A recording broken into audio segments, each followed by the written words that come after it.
Newch chi fyth ddyfalu be wedi bod yn neud? Ie, nofio. Siwt ar y ddeiar o'ch chi'n gwybod na. Wrth gwrs. Wi dal yn gwisgo fe y denydd nofio. A mae ngwallt i dal yn wlyb. Wi wrth y modd yn nofio. Ydych chi? Nofio ar y mol, nofio ar fy nghefn, nofio fel broga. Llyffantod llachar. Wi newydd gofio am stori wych am 3 ffrind oedd yn byw mewn pwll dŵr. Allwch chi ddyfalu pa fath o anifeiliaid oedden nhw? Dyma chi 3 chliw. Roedden nhw'n wyrdd, ac wrth i bodd e'n neidio o gwmpas y lle, ac yn gwneud sŵn tebyg i hwn. Crawg! Ie, na chi, brogad. Ych chi'n gallu gwneud sŵn fel broga fel fi? Dewch! Crawg! Crawg! Nawr te, na ddigon o siarad dwlu gen i. Beth am glywed y stori?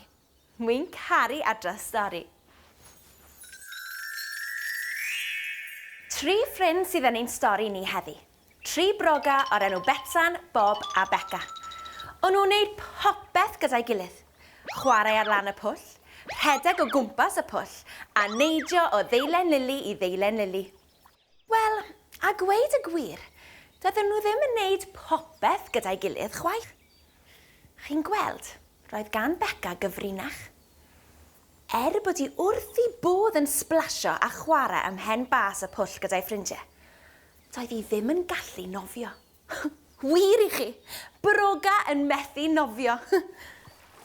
Bob tro roedd Betsan a Bob yn gofyn iddi os oedd hi eisiau mynd i nofio, roedd Beca yn gwneud esgusodion i aros ar y lan neu orffwyso'r ddeilen lili, gan ddweud pethau fel, dwi wedi blino braidd heddiw. Ewch chi, do fi tro nesa.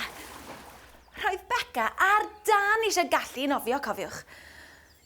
Ond oedd hi'n teimlo braidd yn wirion i gyfaddau hynny wrth ei ffrindiau ffyddlon. Pwy glywodd am froga'n methu nofio? Byddai Beca yn gwneud pob math o esgusodion i osgoi peidio gorfod mynd i nofio. Weithiau, byddai'n mynd draw at ei ffrind Caru i ddawnsio am oriau. Roedd hi wrth i bodd yn gwneud hynny. Dro arall, byddai'n mynd am bicnic ar y bryn gyda Gareth Gafr.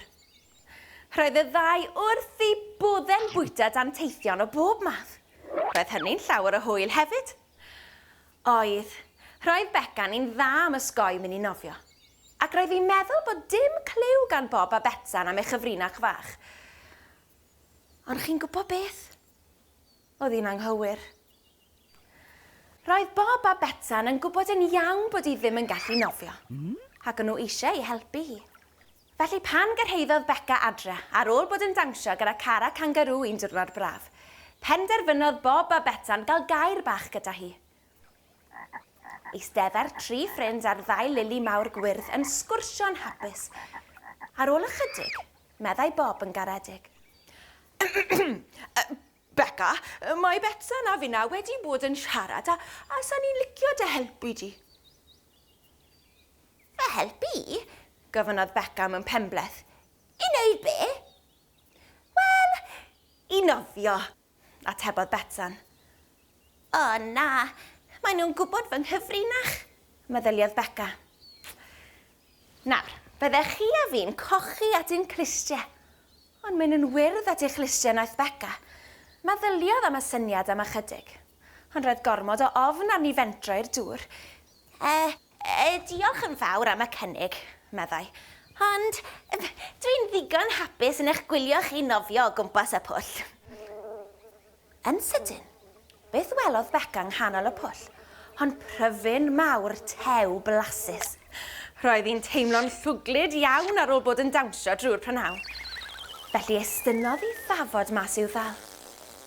Ond wrth iddi drio i ddal, syrthiodd i'r dŵr gyda splash enfawr. Roedd hi'n wlyb o'i phen i'w thraed.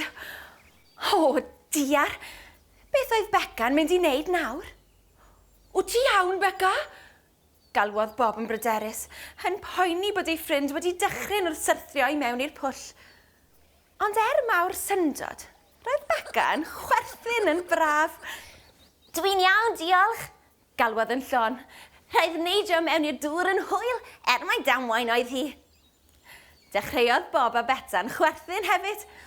Y cam cyntaf yw'r un anoddaf wrth drio rhywbeth newydd.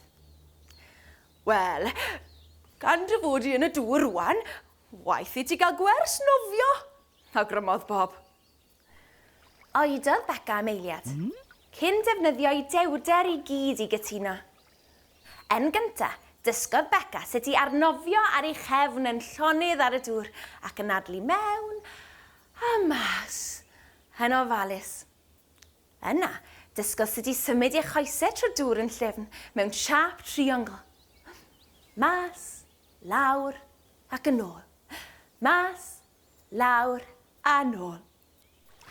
Ymhen dim o dro, roedd Beca wedi hen anghofio am ei hofnau. Roedd hi'n cael cymaint o hwyl yn ymarfer nofio gyda'i ffrindiau. Wel am sbort, meddyliodd Beca. Treni na nath i ddysgu nofio blynydde nôl. Doedd dim angen iddi fod wedi teimlo'n wirion, na bod ofn gofyn am help. Ymhen hir a hwyr, pwy alwodd heibio, ond Gareth gafr. Ffe ti ddod am bicnic? Gofynnodd i Beca. Edrychodd Betsa'n a Bob ar ei gilydd. Roedden nhw'n siŵr y byddai'r Beca wedi cael hen ddigon ar nofio erbyn hyn. Diolch o galon am y cynnig, Gareth, atebodd Beca gyda gwyn. Ond dwi'n brysur yn nofio dan ffrindiau. Gai i ddod am bicnic fori yn lle? Roedd Gareth yn deall yn iawn ac yn ddigon hapus i fwyta'r bwyd picnic i gyd ei hun. Wel, roedd Bob a Betsa'n wedi cael tipyn o sioc. Beca yn dewis aros yn y pwll i nofio, yn lle mynd am bicnic. A dyna ble buodd y tri yn neidio a splasio, ac yn nofio'n hapus braf drwy'r prynhawn.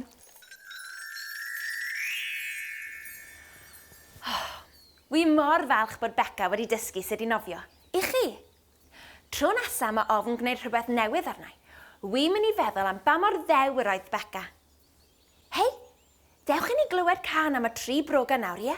A'i gweld nhw'n plymio'n swnllyd i mewn i'r pwll.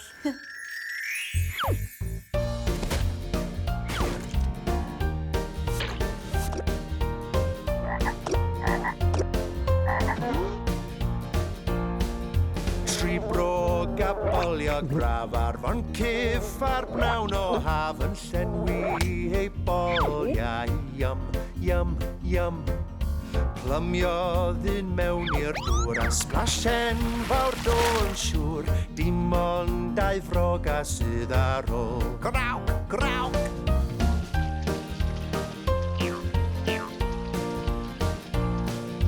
Dau Broga Boliog braf ar fon cyff ar bnawn o haf yn llenwi ei boliau. Yum, yum, yum. Plymiodd un mewn i'r dŵr a splash enfawr do'n siŵr. Dim ond un broga sydd ar ôl. Crawc, crawc!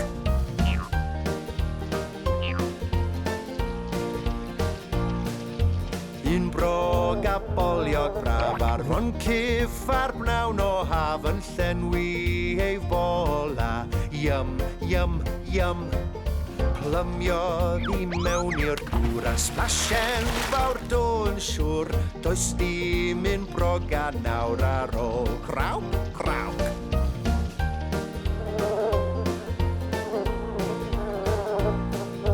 Tri Broga Boliog braf mewn pwll bach ar bnawn o haf yn cicio eu coesau. Splish, splash, splosh! Yn nofio yn hapus braf mewn pwll bach ar bnawn o haf. Mae'r tri ffrind bach boliog wrth ei bodd. Crawc, crawc!